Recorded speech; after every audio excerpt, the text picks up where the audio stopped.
नमस्कार मित्रांनो. आज आपण एका महत्त्वाच्या विषयावर बोलणार आहोत. आपणास माहीत आहे, की त्या येत्या 20 तारखेला महाराष्ट्र राज्याच्या विधानसभेसाठी मतदान होत आहे. सर्व प्रकारच्या धुमाकूळ सुरू आहे. तेव्हा मतदान वर्ताच्या विषयावर आपण राजकीय अभ्यासक श्री डॉक्टर अशोक काळे यांच्याशी संवाद साधणार आहोत. डॉक्टर अशोक काळे यांनी राज्यशास्त्राचे जवळपास 30 वर्ष अध्यापन केलेले आहे. त्यांच्या राज्यशास्त्रावर 12 ग्रंथ प्रकाशित झाले आहे. राज्यशास्त्र विषयात संशोधन करून पी-एच-डी पदवी प्राप्त केली असून त्यांच्या मार्गदर्शनाखाली 14 विद्यार्थ्यांनी आचार्य म्हणजेच पी-एच-डी पदवी प्राप्त केली आहे. 50चे वर संशोधन निबंध प्रकाशित झाले असून त्यांनी शेकडो व्याख्यान दिली आहेत. नमस्कार सर. नमस्कार. मला तुम्हाला पहिला प्रश्न असा विचारायचा आहे, की लोकशाही या विषयावर म्हणजे माहिती जर लोकांना मिळाली तर ते आणि त्याचा उगम कुठे झाला आणि त्याचे किती प्रकार आहेत, हे थोडंसं आमच्या प्रेक्षकांना तुम्ही सांगा. नक्कीच. खूप छान प्रश्न विचारला तुम्ही. लोकशाहीचा उगम पाहायचं झाल्यास लोकशाहीचे काही अवशेष आपल्याला इसवी सन पूर्व काळामध्ये सुद्धा सापडतात. जसं ग्रीकमध्ये एथेन्स आणि स्पार्टा ही राज्य होती, किंवा आपल्या देशामध्ये सुद्धा मगध आणि वैशाली ही देश होते. आता ती नगर राज्य होती, त्याला सिटी स्टेट आपण. तर त्या काळामध्ये त्या नगरासाठी किंवा त्या राज्यासाठी ध्येयधोरण ठरवण्यासाठी त्या सगळ्या सिटीमधले किंवा शहरामधले ज्येष्ठ लोकांना बोलावून येते आणि त्यांच्याशी सल्लामसलत करून राजा निर्णय घेत असे. म्हणजे लोकशाहीचे काही अवशेष आपल्याला आढळतात. त्यानंतर जसं आपण मध्ययुगाकडे आलो त्यावेळेला संपूर्ण लोकशाहीच्या बाबतीत अंधकार आहे. अच्छा, पूर्ण म्हणजे जगामध्ये कुठेही लोकशाही तुम्हाला दिसणार नाही आणि सर्वत्र राजेशाहीचा प्राबल्य त्यावेळेला होता. सगळीकडे राजेशाही सगळीकडे आहे. आणि बहुतांश राजे हे जुलमी आणि अत्याचारी होते. लोकांचं जास्तीत जास्त शोषण करणं, त्यांच्याकडून जास्तीत जास्त कर घेणं, असा प्रकार सगळीकडे सुरू होता. मग तुमचा जो प्रश्न आहे की मग नंतर लोकशाहीचा उगम कुठे झाला? तर कुठलीही नवीन व्यवस्था जेव्हा येते तेव्हा पहिल्यांदा ती विचारामध्ये येतं, ज्याला आपण वैचारिक क्रांती येतं. त्याच्यामध्ये सगळ्यात चांगला रोल की भूमिका जर कोणी उठवली असेल किंवा वठवली असेल तर ती हॉब्स आणि रुसोनी वठवली आहे. हॉब्स रुसोनी सर्वप्रथम करार सिद्धांत मांडला, ज्याला कॉन्ट्रॅक्ट थिअरी म्हटलं जाते. त्या अगोदर काय होतं की राजा हा ईश्वराचा अंश आहे किंवा ईश्वराचा अवतार आहे, म्हणजे दैवी अधिकाराचा सिद्धांत होता. पण हॉब्स रुसो हे 3 विचारवंत असे आहे पहिल्यांदा की त्यांनी सांगितलं नाही, राजा हा ईश्वर नाही, राजा हा देव नाही, तर हे राज्य जे निर्माण झालेलं आहे हे करारातून निर्माण झालं. जनता आणि राजा यांच्यामध्ये करार झाला आणि त्यांनी सांगितलं की जनतेने आम्ही तुला काही अधिकार देतो या राज्य शासन चालवण्यासाठी, राज्य चालवण्यासाठी, आणि असा कॉन्ट्रॅक्टमधून झाला. तर या विचाराने एकदम कलाटणी गेली, कारण लोकांना पण कळलं की नाही, राजा हा ईश्वराचा अवतार वगैरे काही नाही आहे, तो काही अंशही नाही आहे, तर तो आमच्या करारातून निर्माण करत आहे. आम्ही त्याच्याशी कॉन्ट्रॅक्ट केला आणि त्याला आम्ही आमचे काही अधिकार दिले नाही. ही वैचारिक क्रांती पहिल्यांदा झाली आणि मग त्यातून मग फ्रान्स रिव्होल्यूशन असेल वगैरे वगैरे घटना घडल्या. म्हणजे लोकशाहीचा आधुनिक काळातला उगम हा असा झाला. पुढे मग अनेक लोकांनी जसं प्रोफेसर लास्की वगैरेंनी त्या सगळ्या विचारांचा विस्तार केला आणि अशी हळूहळू लोकशाही आली. दुसरीकडे ब्रिटनमध्ये सुद्धा लोकशाही हळूहळू येतच होती. म्हणजे 12-13व्या शतकामध्ये मागना चार्ट असे, नंतर मग लोकांना अधिकार देण्याची सनद असे, असं करून त्या लोकशाहीचा विकास झालेला आहे आणि तो आज आपल्याला दिसतो. तुमचा दुसरा प्रश्न देखील महत्त्वाचा आहे, किंवा लोकशाहीचे प्रकार काय आहे? हो, ते बरेच लोकांना माहीत नाहीच आहे. तर याच्यामध्ये आपण मुख्य प्रकार असं सांगतो की डायरेक्ट डेमोक्रेसी आणि इनडायरेक्ट हे दोन प्रकार पहिल्यांदा पडतात. म्हणजे प्रत्यक्ष लोकशाही आणि अप्रत्यक्ष लोकशाही. आता जे छोटे स्टेट आहे किंवा छोटी राज्य आहे तिथे प्रत्यक्ष लोकशाही ठीक आहे, पण जी मोठे स्टेट आहेत किंवा मोठी राज्य आहेत आपल्यासारखी भारतासारखी अशा ठिकाणी प्रत्यक्ष लोकशाही होऊच शकत नाही. मग आपण काय करतो, आपण मग आपले रिप्रेझेंटेटिव्ह किंवा प्रतिनिधी निवडतो आणि ते प्रतिनिधी त्या कायदे मंडळामध्ये जाऊन तुमच्यासाठी कायदे करतात. त्यातलेच लोक मंत्रिमंडळात येतात आणि त्याची अंमलबजावणी करतात. आणि हे दोघेही बरोबर काम करत नाही यासाठी न्यायालय किंवा न्यायमंडळ आपल्याकडे असतं. आता जगामध्ये वेगवेगळ्या प्रकारे लोकशाही आहे. म्हणजे तुम्हाला आश्चर्य वाटेल की इंग्लंडमध्ये राजा अजूनही आहे पण लोकशाही आहे. हो, हे बस अजून प्रश्न असतो की तिथे प्रधानमंत्री तर त्या राजाला काहीच अधिकार नाही. तसं आपल्या राष्ट्रपतीला तर थोडेफार आहे, तर राजाला काही कसे अधिकार नाही. तो एक सिम्बॉलिक आहे, प्रतिकात्मक आहे. मग अमेरिकेवर आपल्याला अध्यक्षीय लोकशाही दिसते. कारण तिथे जे लोक कायदेमंडळात निवडून येतात ते काही नेता निवडत नाही.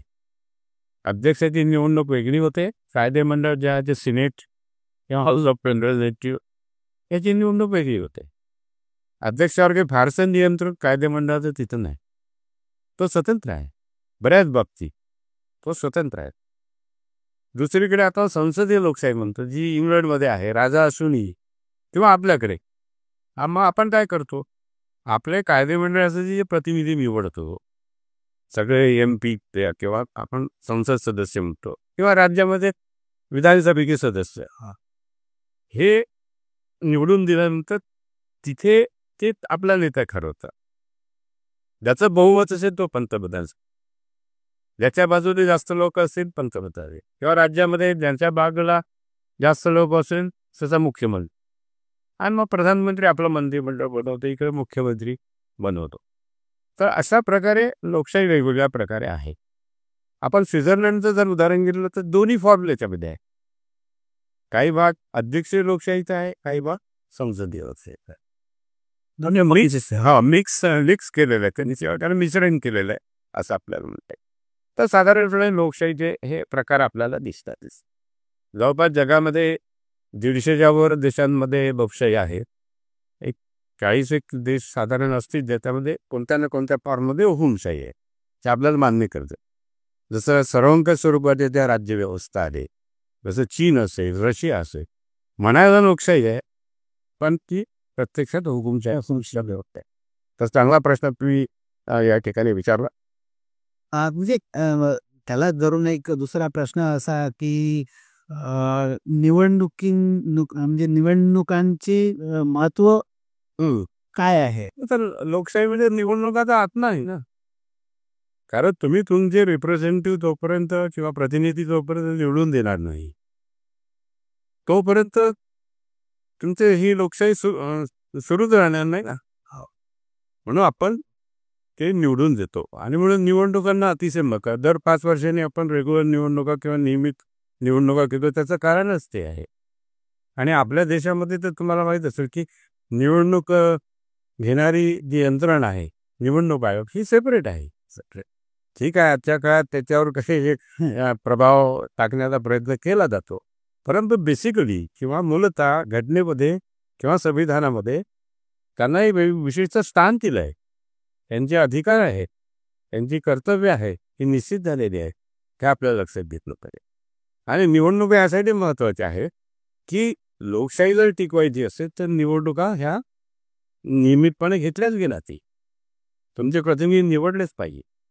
आणि निवडणूक जी आहे त्याच्यामध्ये मतदाराला महत्त्व आहेच, कारण मतदान हे सगळे लोक करतात. जसं आपल्याकडे आपण सगळ्यांना मतदानाचा अधिकार आहे, जे प्रौढ आहे 18 वर्षाच्या वर सगळ्यांना मतदानाचा अधिकार दिलेला आहे. त्याच्यामध्ये कोणताही भेदभाव आपण पाळत नाही. मग धर्म असो, जात असो, इतर कोणतीही गोष्ट असो आपण पाळत नाही. शिक्षण असो आपण पाळत, कारण प्रत्येकाला तो अधिकार आपला प्रतिनिधी निवडायचा मिळाला पाहिजे, हा त्यामागचा उद्देश आहे, हे आपल्याला लक्षात घेतलं पाहिजे. आणि मतदानाला तर खूपच महत्व आहे, अतिशय महत्व आहे आपल्याला समजता येईल. आणि म्हणून आपण नेहमी आवाहन करत आहोत, सरकारी यंत्रणाही करतात, माझ्यासारखे जे लोक आहेत आणि ते पण आम्ही पण करतो. आमच्या डॉक्टर भाला भोळे ग्रुप जो आहे आमचा, तो पण आम्ही स्वतःच सांगतो की मतदान हे जास्तीत जास्त झालं पाहिजे, कारण ते मग योग्य प्रतिनिधित्व करेल ना. काही मोजके लोक जर करतील तर ते सगळ्यांना लागू होते, मग ते रिप्रेझेंटेटिव्ह किंवा प्रतिनिधी. हो सर, तुम्ही खूपच महत्त्वाची माहिती दिली. तरी माझा एक अजून एक म्हणजे असा एक जवळचा प्रश्न आहे, की जे मतदार यंगस्टर्स असतात, काही लोकं अशी असतात, की कंटाळा काय करणार आहे, माझ्या एका मताने काय होणार आहे, असा त्यांच्या डोक्यामध्ये वेगळं विचार सुरू असतात जनरली.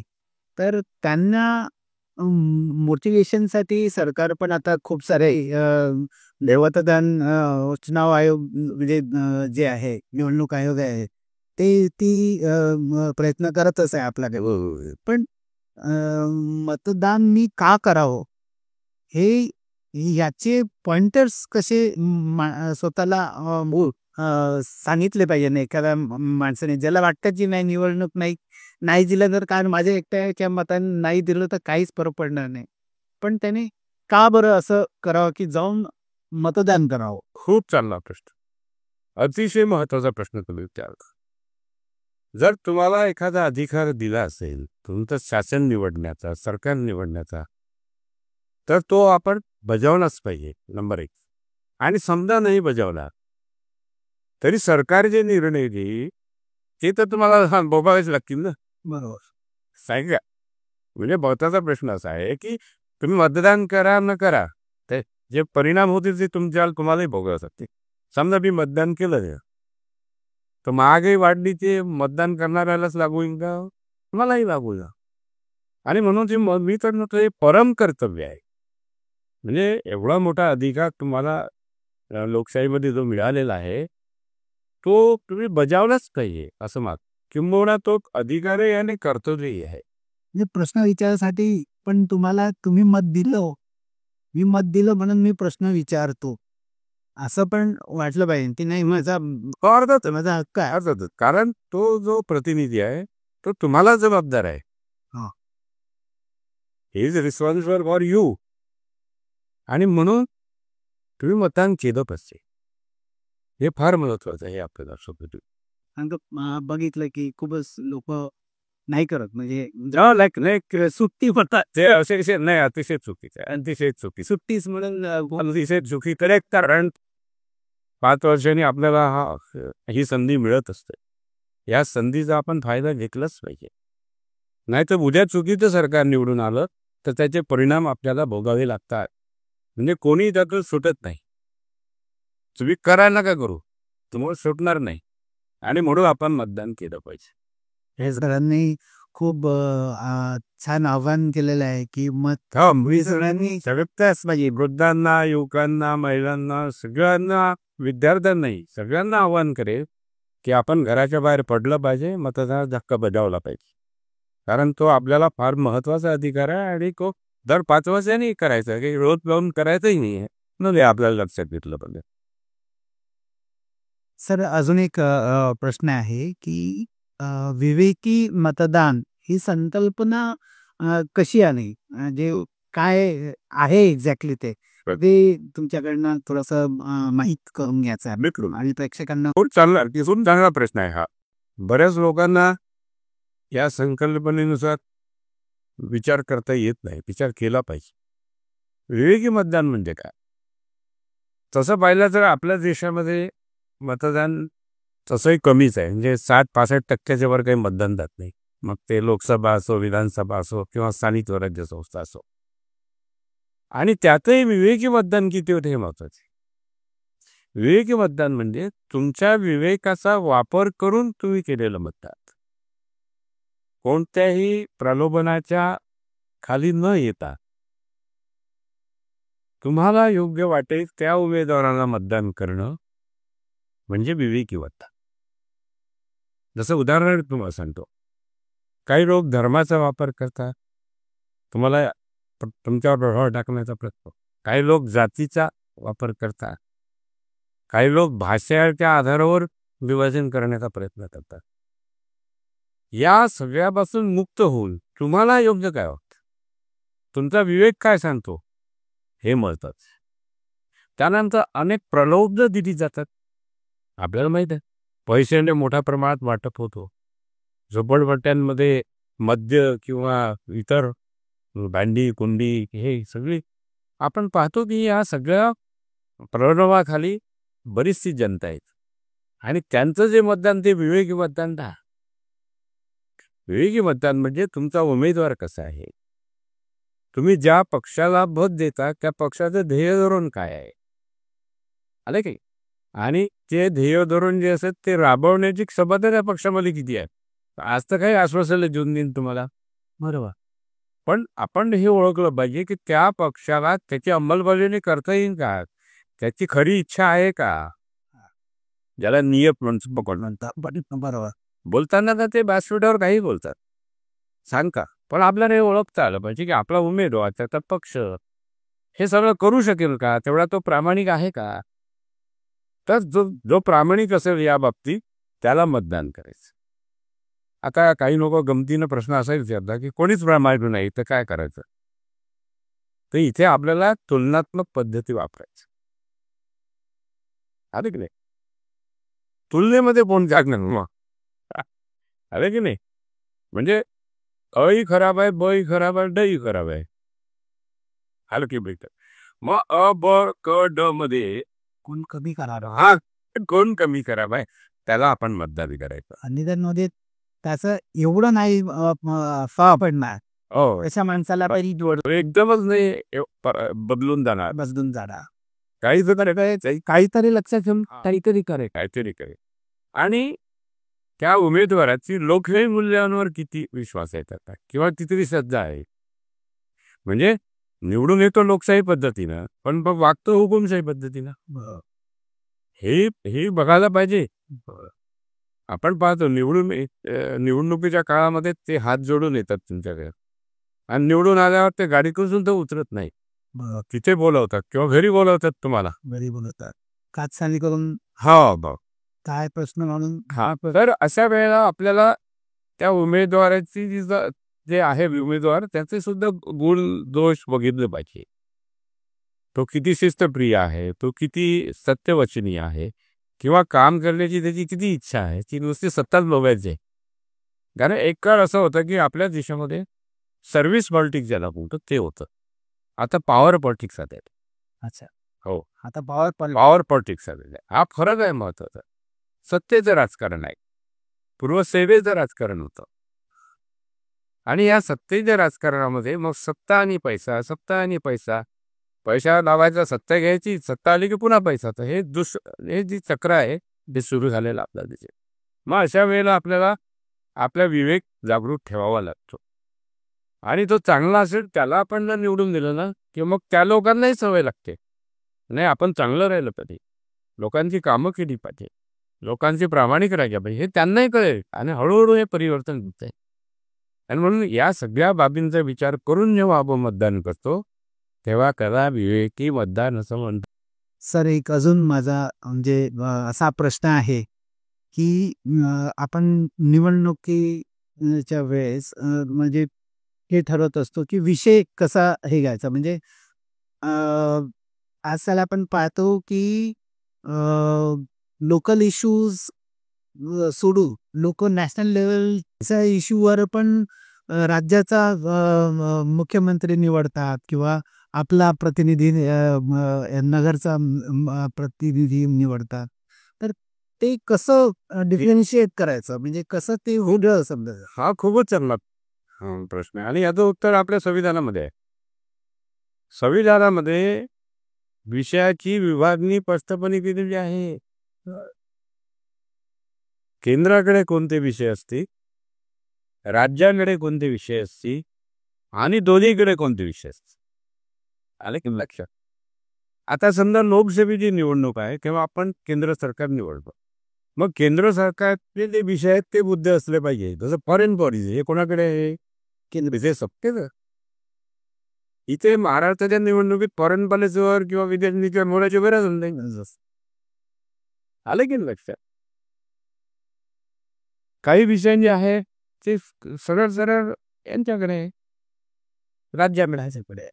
मग जेव्हा राज्याच्या विधानसभेची निवडणूक होते तेव्हा ते विषय आले पाहिजे, ते मुद्दे आले पाहिजे. हे जे नेते आहे ना, हे आपल्याला गुमराह करतात. राज्याच्या निवडणुकीमध्ये केंद्र सरकारच्या विषयावर चर्चा होण्याची गरजच नाही. हे झालं जे राज्यात जा हा, त्या राज्याच्या हिशोबाने हेच मी म्हणतो. आणि हे कोणते ना कोणते विषय उकरून काढतात. हा.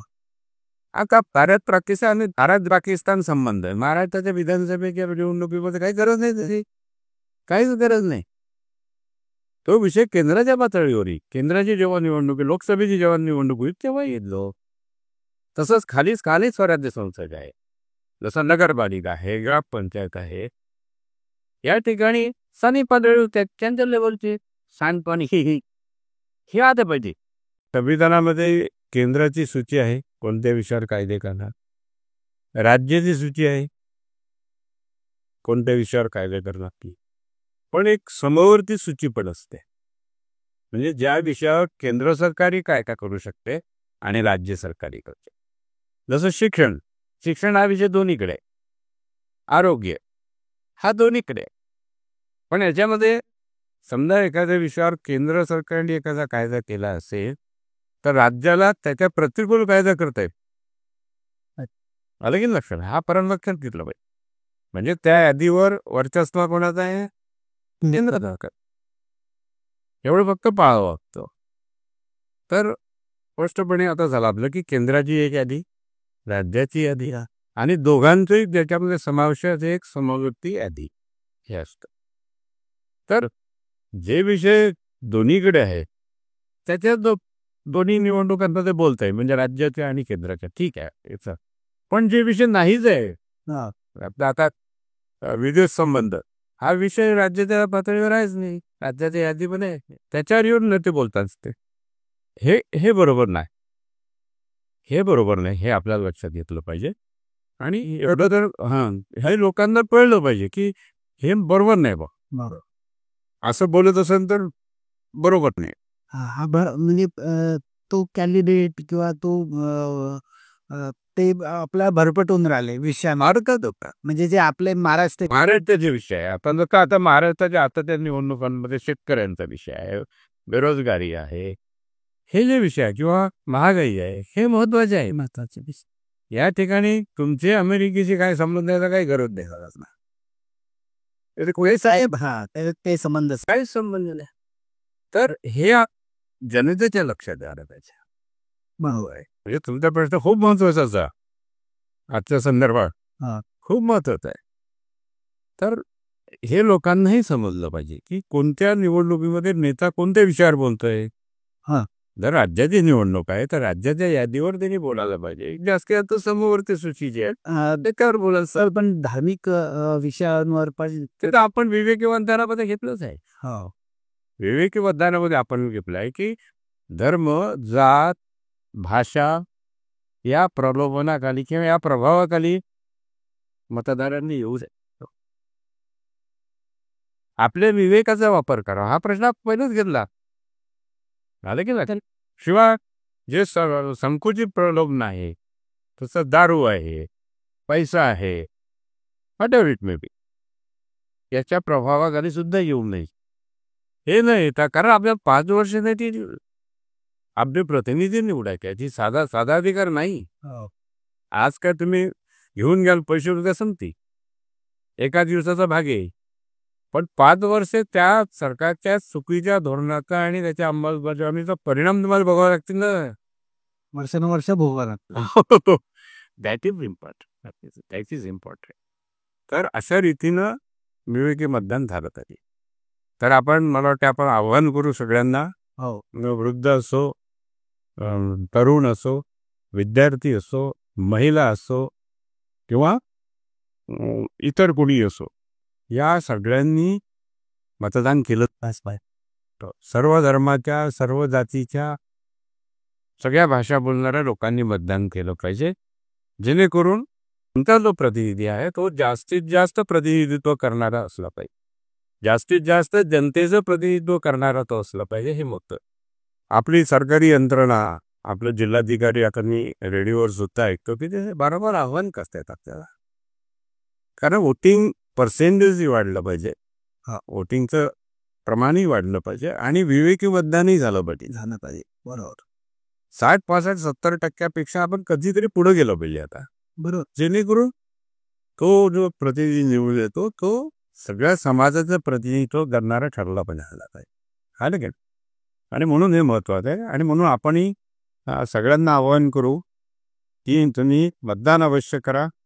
मतदानासाठी आपले वेळ राखून ठेवा. सुटीवर जाऊ नका, सहलीवर जाऊ नका. हे सगळं बघा आणि आपल्या लोकशाहीचा पाया आपण सुदृढ करूया. आणि म्हणून आम्ही आवाहन करतोय की सगळ्यांनी मतदान हे केलं पाहिजे. धन्यवाद सर.